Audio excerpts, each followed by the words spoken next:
Welcome back to this month's Roundtable, your all-in-one comprehensive view of what's happening across the real estate industry, straight from some of the industry's earliest technology adopters and foremost experts in technology, marketing, brokerage, government policy, capital construction, and cybersecurity. As always, this is a three-part show. Part one, what's new for each Roundtable host in their business sector. Part two, we unpack the biggest news and paradigm shifts. Part three, what does this mean for your business and what can you do to outpace your competition for the next 30 days? Andreas Senie, founder, CRECollaborative, brokerage owner. And joining me this month is none other than Dan Wagner out of Inland, Senior VP Government Relations. We know him as the Man of the Year and now the Plowman of the Year at the Illinois State Fair. And welcome back. Nice to see you. Yes, Andreas, thank you. It's the Chicago Farmers Association Plowman of the Year. I'll be getting that award at the Illinois State Fair next Friday. God willing. I always knew you worked hard, but if anyone deserves it, you absolutely do, for sure. Also joining us this month, none other than Saul Klein out of California, Realtor Emeritus, data advocate, futurist, original real estate internet evangelist, and the guy who helped create the MLS, dare I say. Saul, nice to see you again. I brought that up for a reason because there's a data exchange conversation coming, I think. Saul. Great to see you. Great to be back. Great to have you back. And last but certainly not least, Rebekah Carlson, founder, CEO, Carlson Integrated, past president of NICAR, brokerage owner herself, and a leader of a 29 female firm of marketing mavens. I say that because they really just did an incredible job on our branding, on our website, and so on and so forth. Becca, nice to see you. Great to be here. That was not a shameless plug. That was just a thank you. Other people have told me so. I swear to God, they've liked the website. All right. Plowman of the Year. I got to go to you first. Oh, my gosh. So, yes, the Chicago Farmers Association, I was honored to be on the board, and I've been an advocate for the 1031 Like-Kind Exchange for a pretty long time now in my career. So being a member and promoting them, I get to go to the Illinois State Fair to Agriculture Day. So agriculture is a big part of our real estate world, and I'm proud to be a member of the Realtors Land Institute. And I think if anybody wants to look into selling land, getting into that business, RLI is just one of the best organizations you can be a part of. They have. So, for those that don't know, why would the farmers care about the 1031 exchange? Why? Because farmers are dirt rich and cash poor. And so farmers love the 1031. They're never going to sell their farmland without a 1031 like-kind exchange. So interestingly enough, the conservation groups, they buy the farmland for Ducks Unlimited or for a variety of reasons, for parks, whatever it is. And a farmer would never sell if they had to, they couldn't do a 1031. And the 1031 is a big part of how the farmers manage their property. And I'm telling you, it's probably one of the biggest advocacy groups is the National Farm Bureau for the 1031. Right, with over 10,000 people turning 65 every day. For those that don't know, and I'm talking to the councilwoman in your state, the 1031 is what helps grease the wheels and continue construction, right? Yes. Continue evolution, generational wealth. Without it, it all comes to a halt. But I can say that, you can't. Well, it is scary because so I'm kind of known as the 1031 advocate, and guess what? My congresswoman in the whole country is the one that put the bill in to basically cap the 1031, which means to eliminate it. And she's a very nice lady. Delia Ramirez is a nice person. She just has a philosophical bent that if there's one unhoused person in America, that's one too many. And the real estate, we need to provide that as a right for people. And it's hard to have a conversation when you are at total opposite ends. So I basically said you have a big heart. But she's a nice human being. It's just that the Democrat, socialist now? They just won in Michigan for a big primary. That's a big issue for the Democrat Party nationally. And I know the different national organizations belong to, this is a big topic of conversation, is what's going to happen now to the Democrats. Is kind of like the Tea Party was for the Republicans. And for them, for the Democrats, this Democrat socialist is similar. There's a lot of movement for people to engage in the Democrat Party that are in the Democrat socialists. So the moderate Democrats and the Blue Dog Democrats, who I know pretty well, are very nervous right now. So despite the fact that Inland created the DST and the 1031, and it's an incredible component, this woman just won't listen. So we're going to make her listen, because I'm ashamed to say my Connecticut listeners have not done their job. My Chicago listeners, ergo Becca and Dan, you guys rose above us in the rankings as we crossed over to 8,000 for this month. I'm going to How many? Wait, I'm go going to back. spend How some many did we Google cross? AdWords. I'm going to do something. I don't know what, but we now hit 8,027 tune-ins and downloads. Wow. Last month, and you guys finally surpassed me. But as I was saying to you pre-show, Dan, it's not really fair, because I'm inviting, Texas, Florida. I know Saul and I are working on California, and just saying, right? Just saying. So, Saul, speaking of California, audience aside, how are things in California? How are you? Welcome back. California is a very interesting place. I will say this about San Diego, though. We have the most boring weather in the world, probably. It's always about 72 to 78 degrees.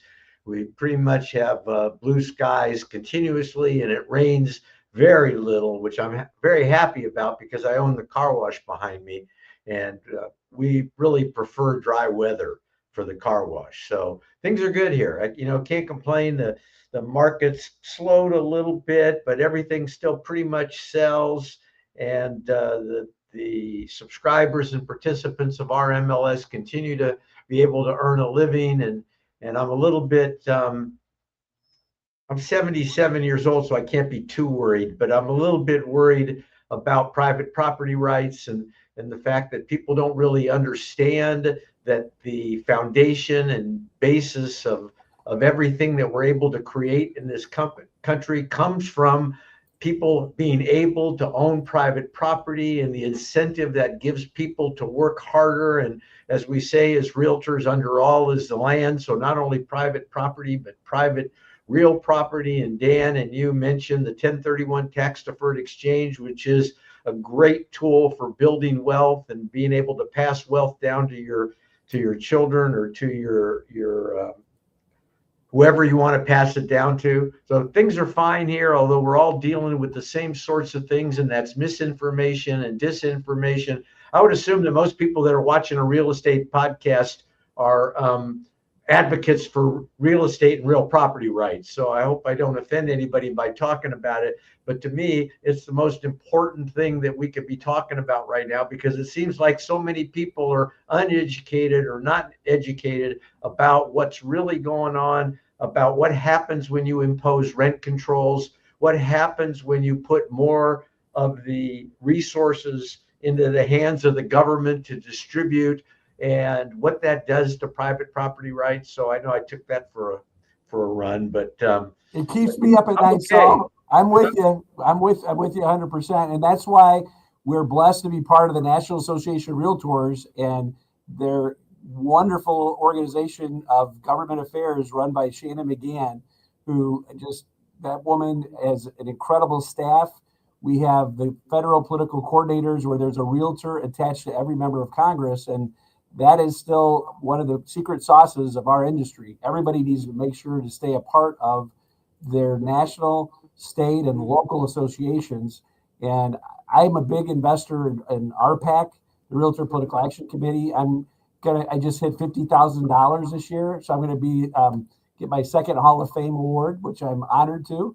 And you got to, it's just so important. If you don't have the people at the table, then folks that have the opposite view of what real estate really means, they will write the agenda. So we have to be there and fight. And that's means you got to get registered to vote. That means you got to research who's running. And we're not Democrats, we're not Republicans. We are the Realtor Party. And we believe in private property rights. And that's the God's honest truth. We all have to fight for our private property rights. And I've learned that growing up in the realtor family. And I know Saul has, Andreas has. So we will continue that for many years to come. Well, we're going to continue to point out the fact that NAR gave us what? The roads, the plumbing. What did it? You saw, you said it. It's from Monty Python and the Holy Yeah. Grail. They gave us all of it, right? And dare say, I have to say it because I met her today. Sherry Chris, Special Advisor, Brokerage, National Association of Realtors today at my first, I've now gone independent since January, my first independent manager broker meeting where we were talking about all of this, right? Private property rights, 1031, AI versus RI, which cracked me up, real intelligence versus artificial intelligence. And before, Dan, you mentioned the housing, right? Rental housing supply, the reality is there were over 100 studies done that rent control consistently reduces rent housing supply. Matter of fact, I love New York's rent control. Why? Because I was flooded with investors wanting to build housing up here in Connecticut because of it, right? So regulation done right is great. And the way regulation is done right is through advocacy, through education, and the only one that I know that does that incredibly well, at least when it comes to real estate, is in fact NAR, and I am a proud card-carrying member, will continue to be so. So, Sherry, Chris, thank you for a great presentation today, and so on. And Saul, she lit up when I mentioned you, and Dan, she lit up when I lit up. Yeah, when she's I a great lady. You know, I've known Sherry for probably at least 30 years, maybe more. And just an amazing, amazing lady. I'm glad I got to meet her. I did name drop you, but I figured the show was tonight and she'd tune in, so I didn't feel bad about it. But you know, it's NAR, whichever association. And I wish Becca was on. She dropped off because of technical difficulties for the moment. But look, ICSC, bad marketing. The International Council for Shopping Centers, well named, well sought, well fought, incredible at what they've done. Now they're the Innovative Commerce Council of something or other. NAIOP, now Commercial Real Estate Development Association. Marketing matters, naming matters. National Association of Realtors, to Dan's point, we are the realtor party. We're here to advance generational wealth. Well, and what I like about being a part of the realtors, and there's Becca. Hey guys. And Becca, you can talk about, you like being a part of the realtors too. And tell us about your experience running NICAR. Our past president, Becca? So NICAR? I have had the best experience, an absolutely phenomenal experience. Okay, and why so? Because you helped to craft and run, and Marty Norkett, shout out to him, and others I've met at NICAR. By the way, for those tuning in, NICAR is one of the commercial sub associations, right?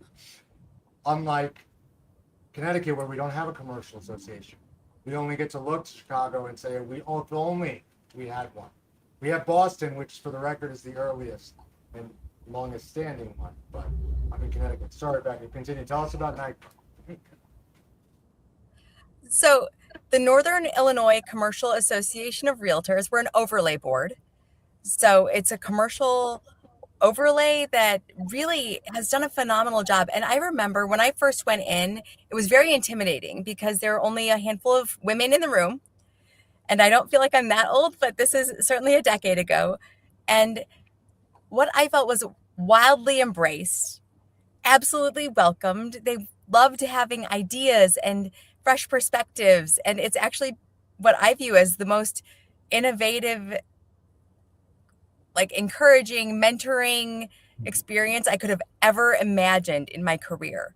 So I have had an absolutely phenomenal experience within the realtor world, and it's been really incredibly beneficial to me as an individual and as a professional in the ways that I've gotten to grow. So I am incredibly grateful. I love Inland's impact. You have been such a phenomenal support of everyone in that realtor ecosystem. And Saul, of course, you're the ultimate visionary, and we have all benefited from your wisdom and your knowledge. So NAR and NICAR, like it's a really, really neat thing to get to be involved with. Inland founded 1967, I Hey. believe, at this point. Yeah, we're 58 years old. 58 years old. Yes. And very much a part of NICAR, part of the reason NICAR Yes. exists, Oh, yeah. part of the reason DST exists. Not to be outshadowed by Saul, the reason the MLS exists. Just to say, commercially, residentially, it's been an incredible ride. And any association, whichever association, they all matter because network is net worth, and that's what really was driven home at this event today. Was don't worry about the AI. Don't worry about the AI of it all. AI is artificial intelligence. RI, real intelligence, is what matters. And luckily here, most of us on this show, in commercial, there's no MLS to scrape data from. There's silos. There's so many barriers. I am curious, Saul. You said your users and everyone there too are happy. Is AI more of a? There's never been a disintermediation, right? There's never been the thing that removes realtors. I don't think AI is the thing. Do you? So I call it augmented intelligence. realtors. Okay. So the bionic man. It's all it helps, doesn't it? I mean, if you use it on a regular basis, it helps, but it doesn't replace you. Can't, shouldn't, and wouldn't. It's a day, and I've now evolved. It's a day 2 intern, not a day 1 intern. It's a day 2 intern. It's gotten a little bit smarter, but at the same time, it's gotten much scarier. I mean, my clients, my prospects, I find, maybe it's the teacher in me and the instructor in me. I talk to clients. We just signed another client today, medical office. She built it herself. She's an incredible woman. Arts, all the things, right? And I said, just remember, don't put anything personally identifiable in. Don't talk about the property. Black out the address. Black out the financials. So on. And I got a text this morning. She goes, the address up here.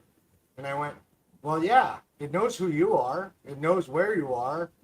Enough anonymized data, and it's going to figure it out. It's scary in its ability to learn and know more, and it never forgets, but it's here to stay. And it is a day 2 intern, and the fact that it's incredibly powerful. We love using it. We are completely end-to-end AI enabled. But as the age-old adage goes, garbage in, garbage out. Unless you know how to use it correctly, effectively, and you supply it with the right data, the results are only right if the people putting the data in are correct and execute at a high level. So Andreas, I'm going to push back a little bit. Go ahead. I'm going to push back a little bit on you. Day 3 intern? What's that? Day 3 intern. Yeah. So I don't think it's scary at all. And so I think most of the people that on the circuit that speak about it, there are 3 things that motivate people: fear, greed, and love. And so people kind of focus on the fear side because that's what they want to talk about. But when I was the person that really was hate to say this, instrumental in promoting the internet and the World Wide Web early on in the early 90s. And I can tell you that people were afraid of it. And they resisted it because they were afraid of it. So I encourage people not to be afraid of it. And because, as you say, it is going to be part of everything you do at some point. And don't be afraid of it. As I had an old partner that used to say about your computer, he said, use every key on your keyboard because you paid for all of them. And so play with the AI, learn how to use it. And as you start to play with it, you'll figure out even more things that you can do with it. And so I encourage people not to be afraid, but to be. I agree, Saul. I got to tell you, I do. So at Inland, we use Copilot, as we don't use ChatGPT, we use Copilot. And there's lots of rules and regulations. The company of over 1,200 people. So But the Copilot has been a godsend for me, where I'm able to just get my reports done in record time to identify legislation, and I mean it's it's amazing all the amount of time it frees up, and the more you can work on with the better. I mean it gives you a lot more time. I know Andreas, you've said that it's helped you. It keeps the surgeons in surgery. It frees me up to do the things that I'm best at, right? Which I love. Don't get me wrong. But I, like Inland, like others, have been lucky enough to really put into place some rules and some understanding from a foundational standpoint, from the foundation, right? Most people, like the days of the early internet, right? When you were out there with the backpack getting the MLSs together, I think they were fearful because they didn't understand what it could do. Whereas today, it's scary to think that if I own a car that's 2016 or newer, whether I want to be tracked or not, the reality is between my phone and my car, everyone and anyone who can pay to find the information knows where I am. And I think that's scary to some, not the next generation. I think it's scary to the in-between. And I think the companies that can capitalize on it, especially the nonprofit sector, right, the wealth of data, they're using this to help generate more donations in areas that really matter. This is an unsolicited hat tip to fundraise up. They figured out that, hey, these are our givers. We know our givers. We know them better than anyone else. Let's help technology and not only know them better, but tell us how to ask them better about the things they care about. And Salesforce took it to the next level with Dreamforce, and Dreamforce knows when you hit the ATM, and if that ATM is on Rodeo Drive, that's the time to ask you for more money. All these things get weaved together with AI, which is scary when you think about it. But at the end of the day, to Saul and your point, Dan, is it effective? Is it incredible? Is it wonderful? 1,000%. Think about one of the things that we're doing in San Diego is we built an MCP server to allow us to make our MLS database available to large language models. So you will be able to, within a week, hook up your Claude to this MCP server and access the MLS data. And now you can ask questions and do things that are a lot more difficult to do in a traditional MLS. And eventually we'll roll that out to all of our members, and then we'll roll it out to consumers, and it will change the way that people list and sell real estate. Now, that doesn't take away the job of the real estate professional, which is judgment and trust and being able to interpret things. But just the act of being able to find everything you need in using language is, to me, is just incredible. Well, I think you said that the interpretation part of that, the real intelligence part, the realtor's role has forever been, the deal will be rocky. There'll be speed bumps. There'll be potholes. There'll be things that'll happen. It's my job to get you to the finish line. It's my job to help you avoid some of those speed bumps. Now it's my job to help you understand where AI hallucinated. Right? Agents can block out the noise and all of this barrage of data and information. What I likely think of as, when you don't feel well and you go WebMD for the first time, it tells you you're going to die because it's WebMD, right?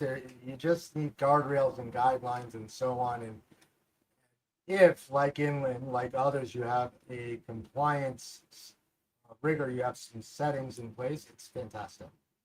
Otherwise, yes, we have compliance here in Inland. That is a big deal when you're selling securities. And everybody needs to know that, boy, oh boy, I have my Series 7 and 63 besides my broker license. And I tell everybody, Dan Wagner passing the Series 7 in the first try, there's a God. It's the hardest test I've ever had to take. But you have to be fingerprinted by the FBI. I mean, we have a whole compliance division here in Inland.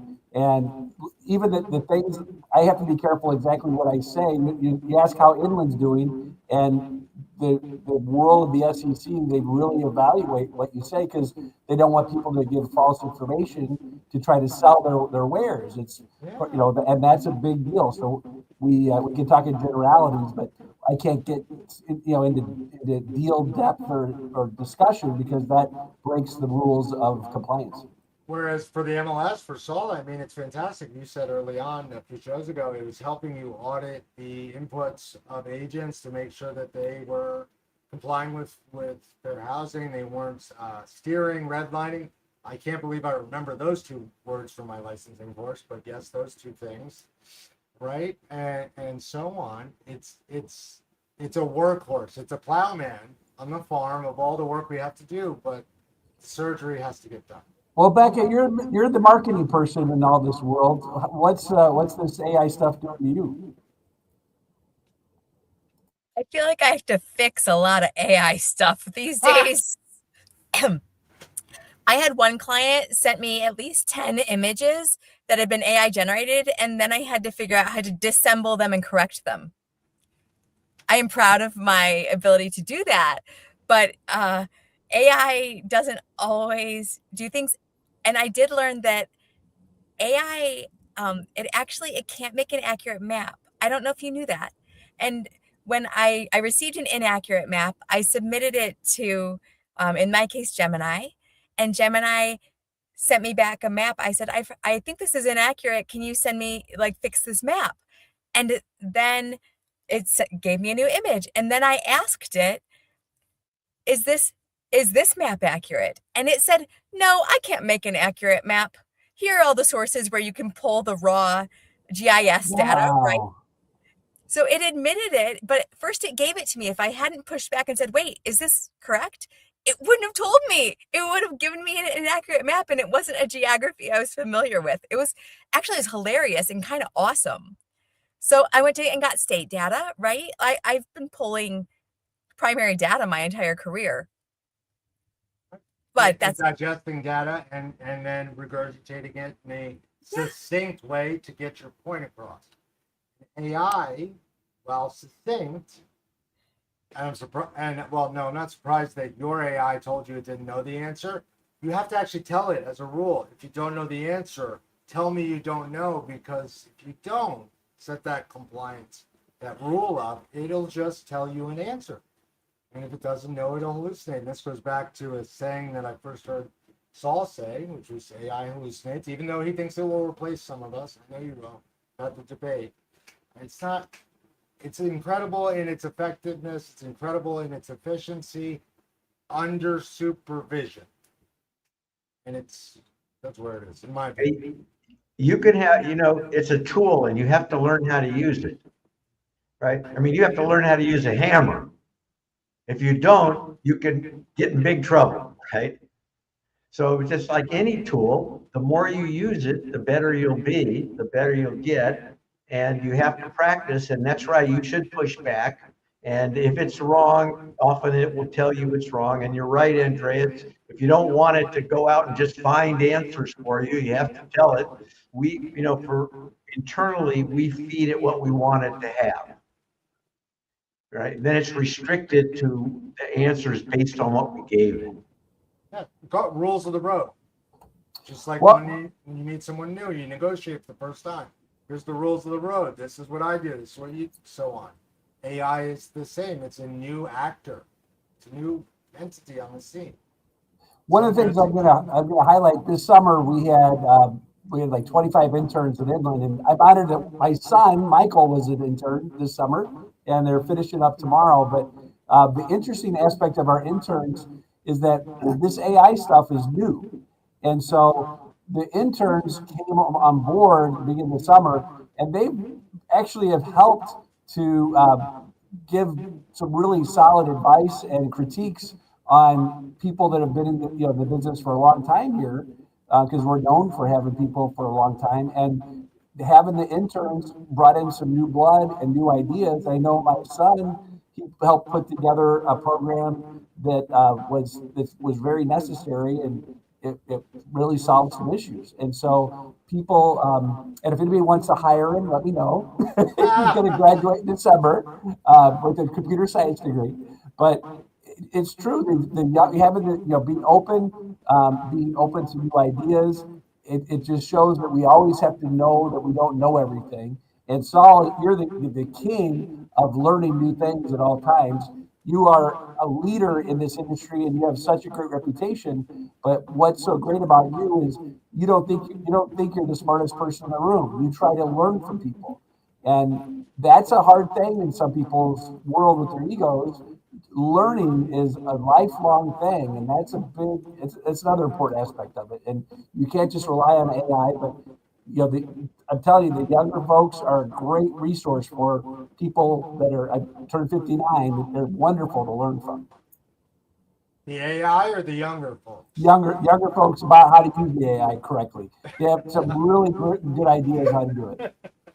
Hey, look, so here's the quick tip for the audience was your interns have AI ideas. Don't just say no. Yep. Say, okay, wait, why?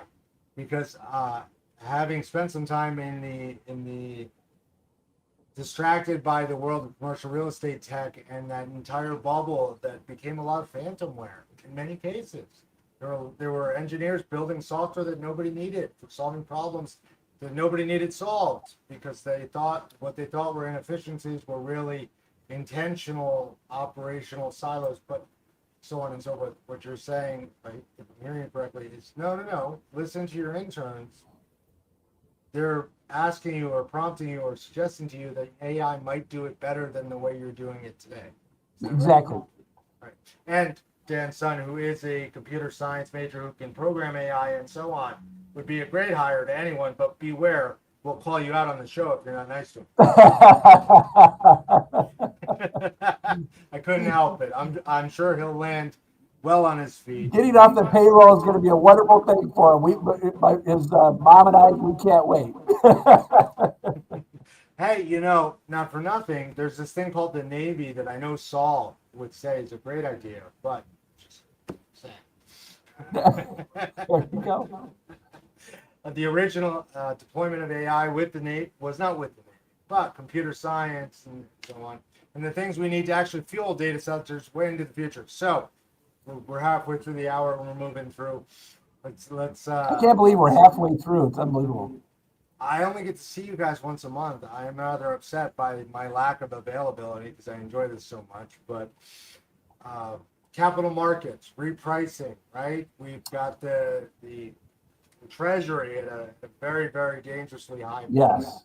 The Treasury is, the 30-year Treasury is at 5.2%, which is the highest since 2007. So that's, if you own your own building and it's leased up and you're doing great, don't sell. keep working it. Keep working it. Because going into, trying to get a loan for another building is very difficult. And so that's what we're seeing out there.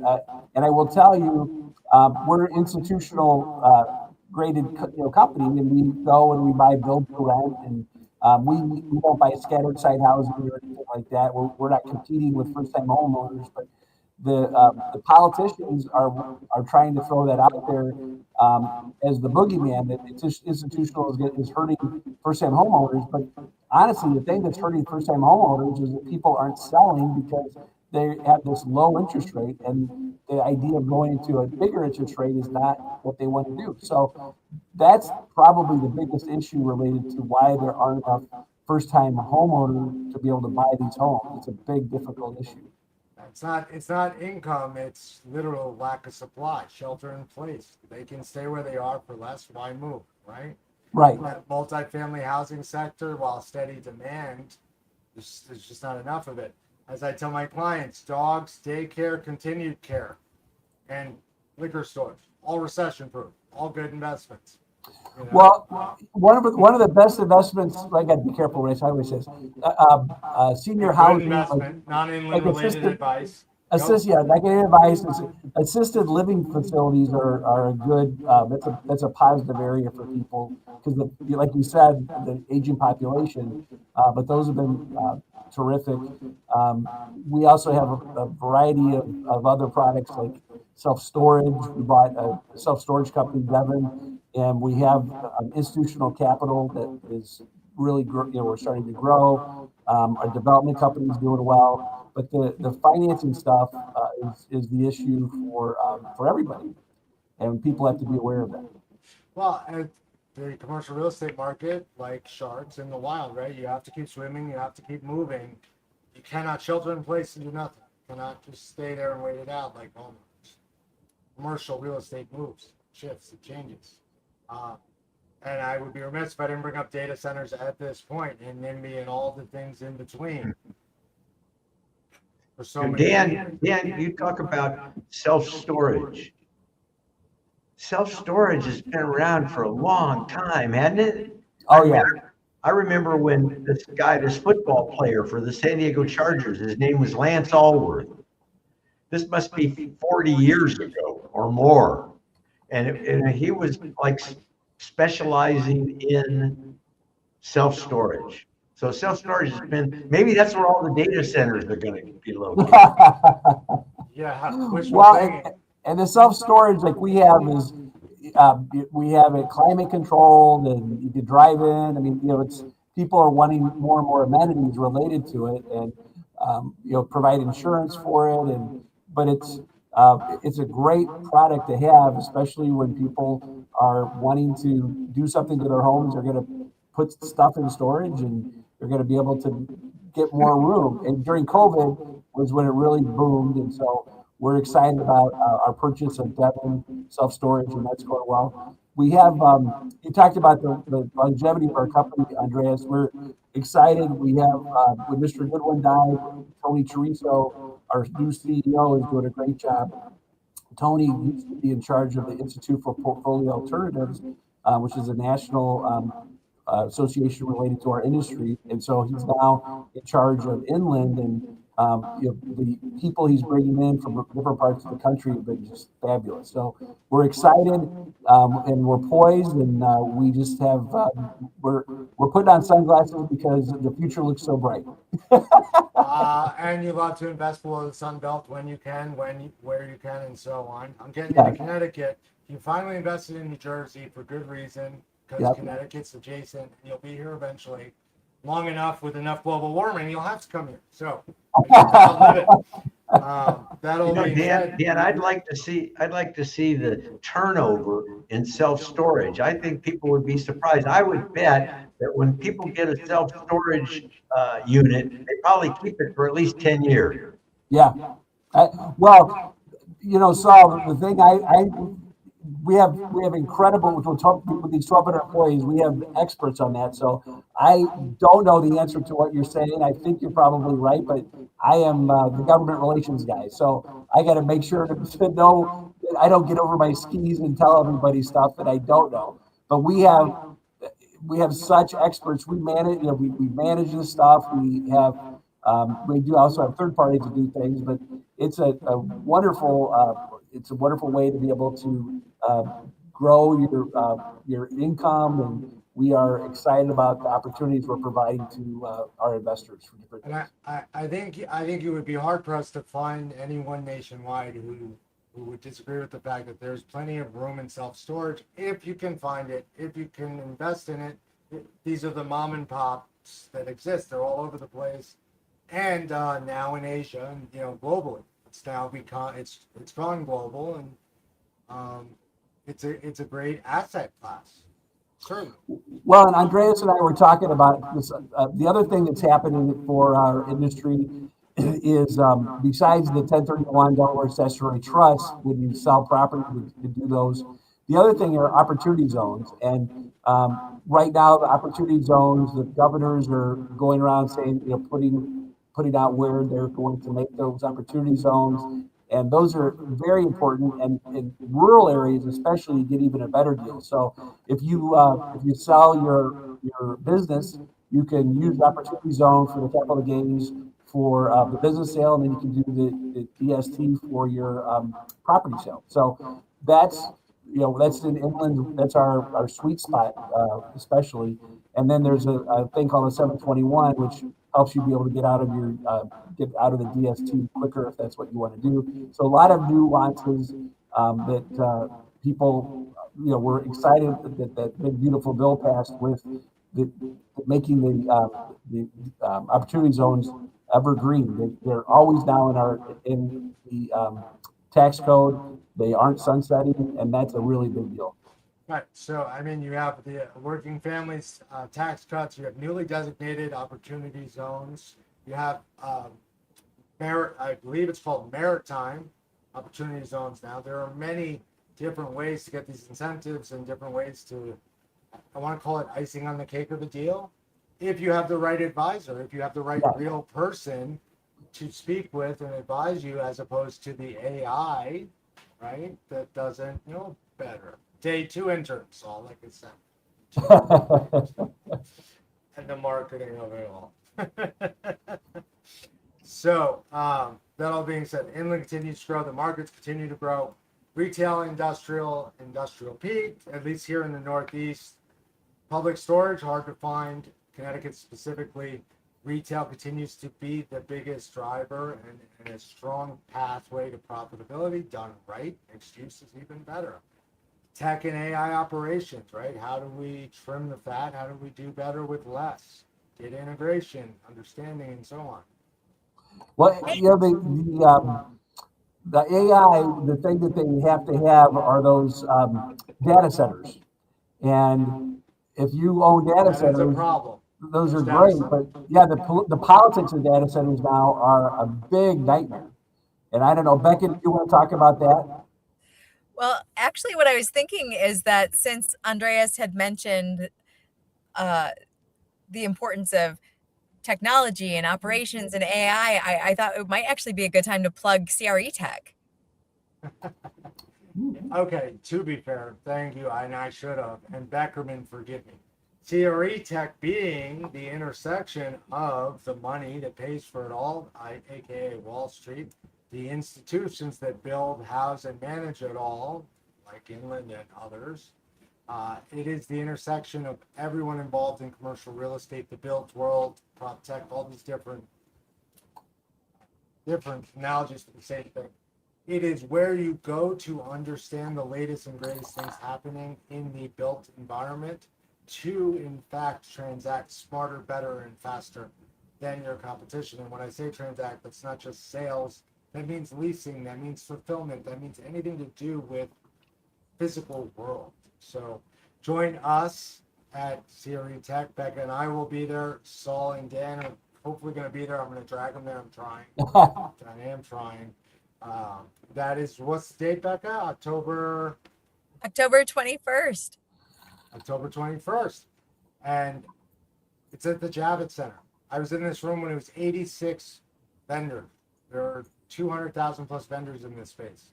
What matters is the top tier vendors, the blue chip companies, the IBM of the world, is at this event, and they're there sharing this knowledge freely with the industry, with brokers, investors, owners, developers, occupiers.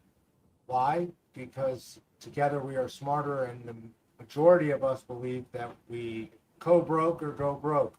We work together, we do more business. It's just that simple, right? The MLS has it built in, cooperation. The commercial world does not have it built in. It's an option. Thanks for the plug to CRETech. And since you dropped off when I said it, I have to bring it back up. Also in New York, don't forget, ICSC is coming up with their annual New York event. The Boston event was incredible. ICSC, for those that know it well, the International Council for Shopping Centers, now known as something else. Becca can say that name. And again, to my friends at Commercial Real Estate Development, formerly NAOP, naming marketing matters. Sorry. All the naming does matter. And what I would love to invite everybody to join us at ICSC at Midwest. So what used to be the Chicago show is now a full regional show. We had people from 26 states last year. We would love to have all of our friends from across the country come. It's October 8th, which means the advanced registration deadline is actually Saturday. So get in there, save $100. It's a 20% discount. Come the day before, I'm going to do a party. Come hang out. We're going to introduce you to everybody in our networks here in Chicago. We love having our colleagues from across the region and across the country come. Network is net worth, and the reality is these shows are where deals happen and where introductions are made. ICSC Vegas, where the longest standing luncheon is held by Carlson Integrated. And the best invite-only event is held by Inland Group of Companies behind a closed door. Beautiful booths, beautiful everything. How else will you meet people? How else will you do deals? And in these cases, it's not fluff. The reality is the entire C-suite's there. The people you need to do the decision-making are there. That's how business gets done. Together. Took me off on a tangent. I'm already thinking October. I'm already thinking ICSC. Humor. Yeah. Sorry. But Yay. I'm assuming Saul's off to God knows where beautiful for the international MLS. Third year, fourth year. Look, he's smiling already. He's going, yeah, I am. Yeah, I'm not. I think I'm going to stay home this year in Istanbul. It's in Istanbul. Not because you don't like Istanbul. No, I've been to Turkey.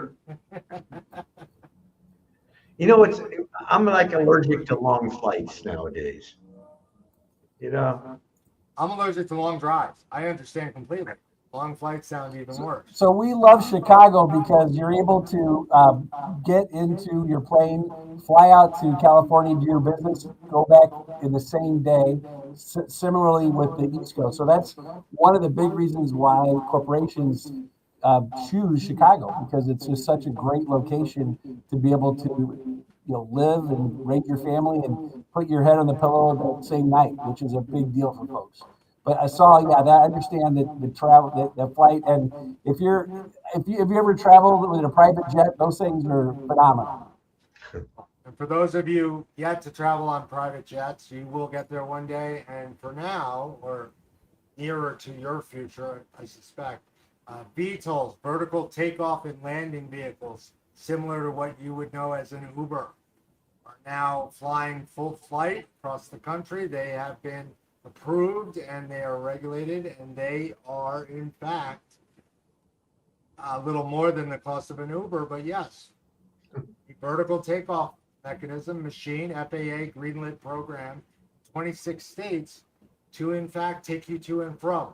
I guess in Africa it would be the version of like a puddle jumper plane, right? Single prop. Here in America, it's the version of an air taxi. We're almost at the Back to the Future. The only missing link in Back to the Future was this, the vertical takeoff and travel. But it's coming. in the military, we've had vertical takeoff capability for 50 years. I believe they call those ballistic missiles. We had probably the first one I recall was something called a Harrier, which the Marines flew, and their vertical takeoff, and that's 50 years ago. 1971. About thereabouts. Which is to say the military gets it first, does it best, and then the rest of us get it. Just like the World Wide Web was a military first communication channel, and look at it today.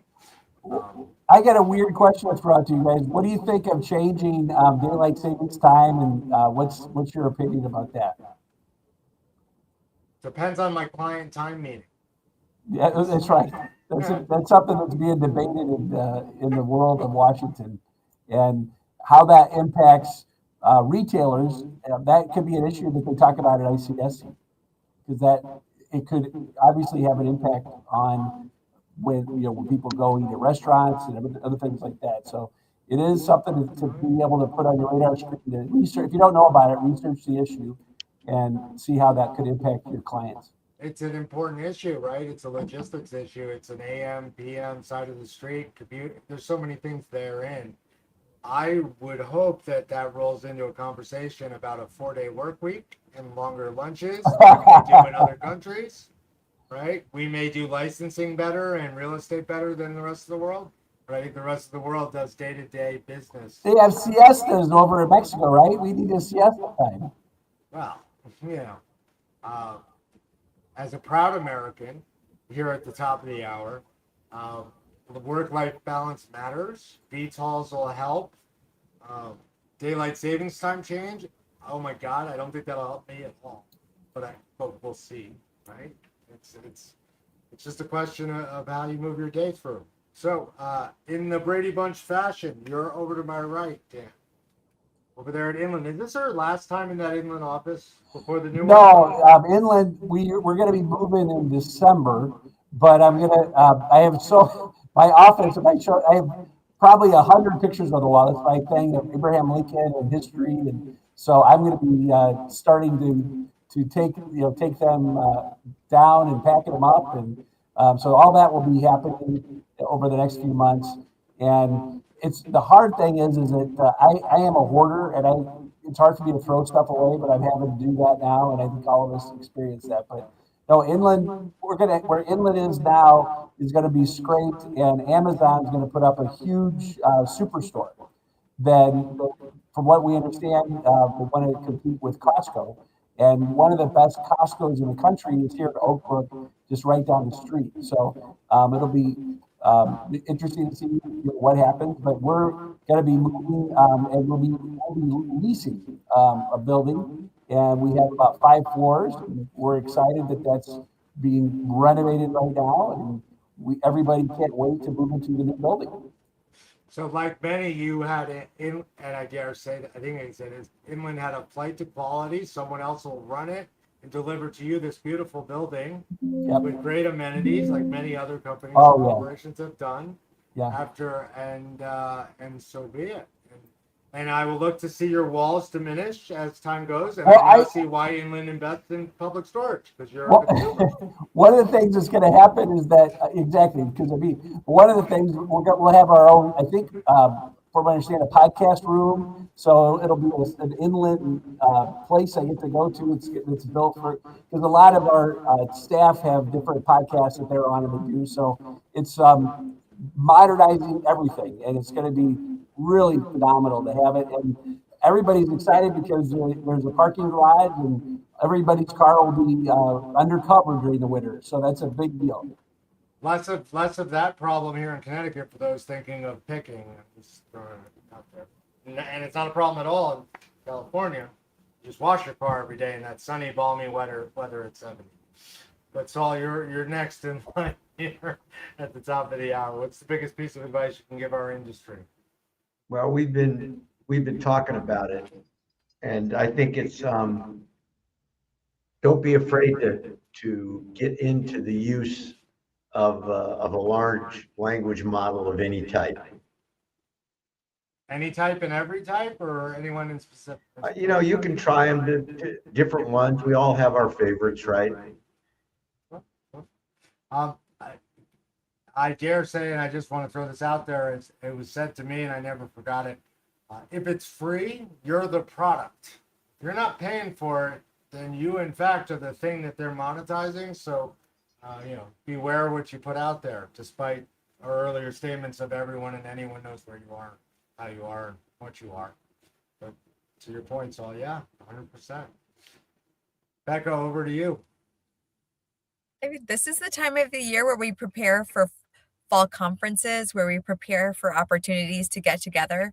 So it's a good time to do a little bit of back to basics, like preparing for these things, planning your follow-up for after them, ensuring that you're meeting the right people, that you're in the right rooms, and budgeting out your time and your schedule appropriately.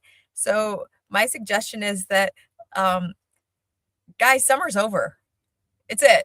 We're done. Summer's over and we've got work to do. So put on your seatbelt, get ready to go. There's going to be a lot of great opportunities to get together, build relationships, and build business. 100%. Couldn't agree more. Saul, you said, it might not have been Saul who said it first, but it starts in California, ends in Connecticut or the Northeast. And October last year, you brought up the AI image and how we needed to differentiate and we needed to show the differences. I believe that was you. So in line with that, if you set the stage incorrectly through your use of AI, whether it be email, whether it be marketing or so on, I believe the dating world would call it catfish, right? Like when people show up and it's not what is as expected or as marketed, it's devastating. I had one building we just brought on today, and the owner is repointing the bricks and is lining the parking lot and so on. after many others had said, well, just do it with AI. You don't need to spend that money. To which my response was, whoa, no, if you do it through AI and you look like God's gift in AI and it's a 10 of a 10 and they show up and it's a 5 or an 8, then what else are you hiding? Don't get lost in the signals and the noise. Just be authentic and be true and be consistent. And by the way, consistency, candor, and being concise is what AI looks for. I'm proud to say 2% of our business is now coming from AI generated leads. That is in fact someone actually saying into AI, hey, I need a commercial broker or I need a commercial space. Because we ask every lead, how did you find us? Where did you find us? And while many, more than I ever thought or believed, would say website, which is at Tips Carlson Integrated, some, in fact, more than I ever expected this early in the game, have now said, oh, I just asked AI. To Saul's point, everybody's using it whether you want to or not. Either you get on board or you don't.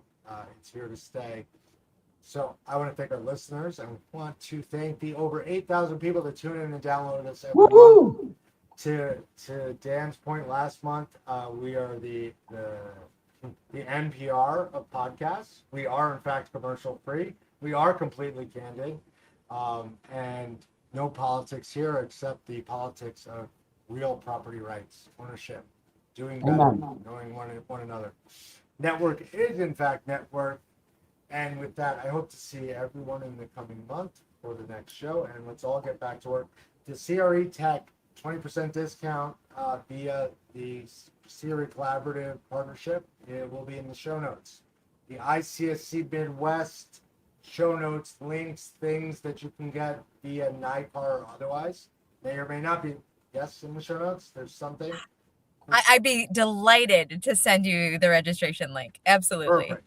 And the pictures of Plowman and Wagner are certainly going to be AI generated, and we are certainly going to put those out 10 out of 10 for next show alongside his beautiful decorations and all he does for Come to the Illinois State Fair next week, next Friday. There you go.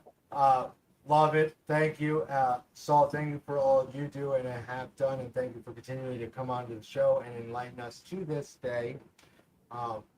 The one thing you didn't bring up was the data exchange, the global data exchange. You got 2 minutes. Can you do it in 2 minutes? Yeah, there's too much of an echo, but I will say this. Go to gdx.re. That stands for Global Data Exchange.re. And it's about taking standards, because one of the issue, and AI is all built on data, right? It's about giving data to these large language models so they can help you do whatever it is you're asking them to do. And if we want global data, we have to create global standards. And so you can actually start to find properties around the world at the website address that I gave you. And it's all about standards. And the Real Estate Standards Organization, which I know NAR is very fond of, as most people in the multiple listing service world are. So check that site out if you get a chance, because it is the future. It's not only real estate in this country, it's real estate everywhere. Wow. It's to say that another way, it's a universal dictionary, people. As a guy who spent some time in tech now and am now loving my time back away from bytes and bits, brick and mortar, if we're all speaking the same language, there's no ceiling to what we can do together. Thank you all. See you next month. Thanks for tuning in to the Real Estate Roundtable, powered by CRECo.ai, your source for the latest in real estate and technology. For past episodes, sector interviews, and more great content, follow us on all social media and YouTube at CRECollaborative. You can also find us anywhere you listen to podcasts. Please like, subscribe, and share. It really does help. Thanks again for tuning in, and we'll see you at the next Real Estate Roundtable.